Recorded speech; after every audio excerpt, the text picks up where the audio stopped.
ദിയാകൃഷ്ണയുടെ ഒരു ഇഷ്യൂ നമ്മൾ ഈ അടുത്തുണ്ടായിരുന്നു.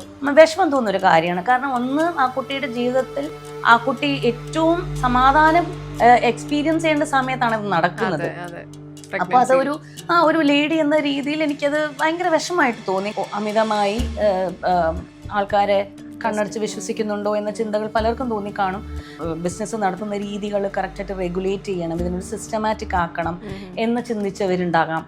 ബിസിനസ് ഉണ്ടാകുന്ന സ്ട്രെസ് എന്ന് പറയുന്നത് ശരിക്കും സ്ട്രെസ്ഫുൾ ആയിട്ടുള്ള ഒരു സംഭവമാണ്. ചേച്ചി ആസ് എ വുമൺ അതേപോലെ ഓൺടർപ്രണർ എന്നുള്ള രീതിയിലും നമുക്ക് നമ്മുടെ മൈൻഡിൽ കൺഫ്യൂഷൻസ് ആയിട്ടും ചോദ്യങ്ങളായിട്ടും എന്തുകൊണ്ട് ഇതിങ്ങനെ, അപ്പുറത്ത് അത്രയല്ലേ ഉള്ളൂ, ഇപ്പുറത്ത് എന്താ ഇങ്ങനെ, അങ്ങനെ പല പല കോൺവെർസേഷൻസ് വരുന്നത്. അപ്പൊ താല്പര്യമില്ലാത്തവർ ഇതിനെ കുറിച്ച് പഠിക്കില്ല. അപ്പൊ അത് പഠിക്കണം നിർബന്ധമാണെന്നല്ല ഞാൻ പറയുന്നത്, പക്ഷെ അത് എല്ലാ മേഖലയിലും ബാധകമാണ് എന്നാണ് ഞാൻ ഉദ്ദേശിച്ചു വരുന്നത്. കുട്ടിയോട് പറയുന്നത് ഇതുപോലെ ഒരു കൂളായ അമ്മേനെ കിട്ടിയിരുന്നെങ്കിൽ അതുപോലെ അമ്മമാർ പറയാറുണ്ട് ആൾക്കാര് മെസ്സേജ്. പക്ഷെ ഞാൻ കൂളൊന്നുമല്ല, ഇന്ന് കാണുന്ന ആളല്ല.